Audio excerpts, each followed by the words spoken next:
Assalamualaikum warahmatullahi wabarakatuh. Perkenalkan, saya M. Hengki Angguna Almansah dengan NIM C0C02001 dari Prodi D3 Akuntansi kelas A. Dengan dosen pengampu Bapak Wirmi Eka Putra SEMSI dengan mata kuliah Akuntansi Syariah. Baiklah, saya akan mempresentasikan tentang akad ijarah. 1. Pengertian akad ijarah.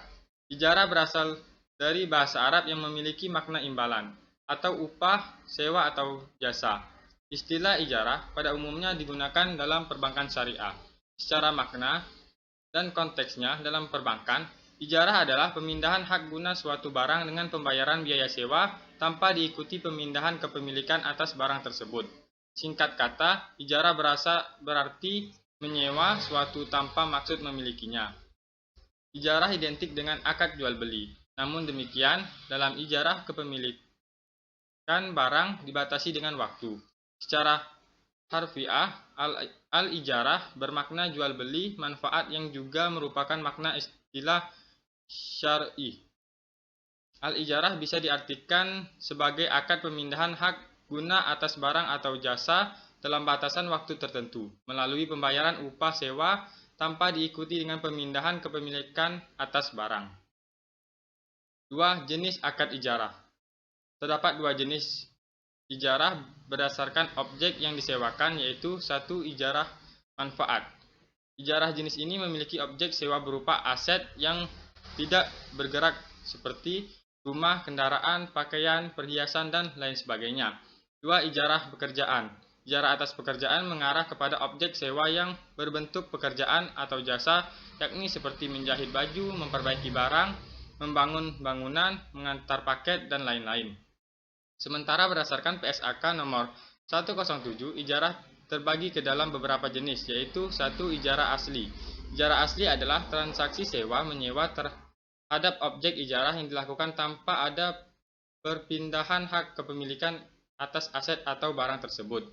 2. Ijarah mutakhiyah bitamlik adalah akad ijarah yang terjadi dengan adanya perjanjian atau wa'ad perpindahan kepemilikan objek yang disewakan tersebut pada waktu tertentu.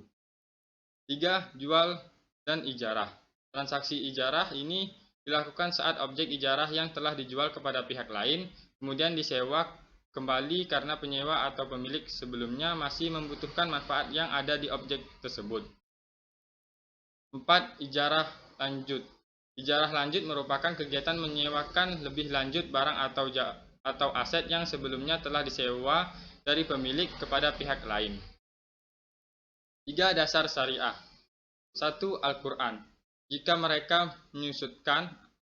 menyusukan atau anak-anakmu untukmu, maka berikanlah mereka upahnya. Quran Surat At-Tahalaq ayat 6. 2. As-Sunnah. Berikanlah upah pekerjaan sebelum keringatnya kering. HR Ibnu Majah dari Ibnu Umar. 3. Ijma.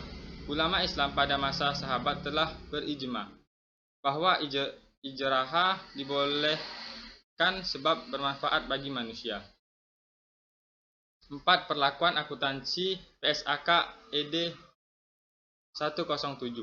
Standar akuntansi untuk akad ijarah diatur dalam PSAK nomor 107 yang berlaku untuk penyusunan dan penyajian laporan keuangan. PSAK 107 adalah standar akuntansi yang menggantikan standar sebelumnya, yaitu PSAK nomor 59 tentang akuntansi perbankan syariah. Standar ini berisi tentang ketentuan transaksi mengenai pengakuan dan pengukuran baik dari sisi pemberi sewa atau mujir maupun penyewa atau mustajir. PSAK 107 ini menjelaskan tentang pengakuan dan pengukuran biaya perolehan, penyusutan, pendapatan sewa, beban sewa, biaya perbaikan, dan pemeliharaan objek ijarah, serta pemindahan kepemilikan. 5. Ilustrasi kasus akad ijarah. Transaksi pemberi sewa penyewa. Tanggal 2 Januari 2007, pemberi sewa dan penyewa menandatangani akad ijarah atas mobil selama 3 tahun. Disepakati bahwa pembayaran dilakukan setiap bulan sebesar 12.500. Pemberi sewa membeli mobil yang disewakan sebesar 150.000 dari PT B. Dengan jurnal pemberi sewa saat pembelian aset dari PTB, jurnal aset ijarah di debit, kas di kredit sebesar 150.000.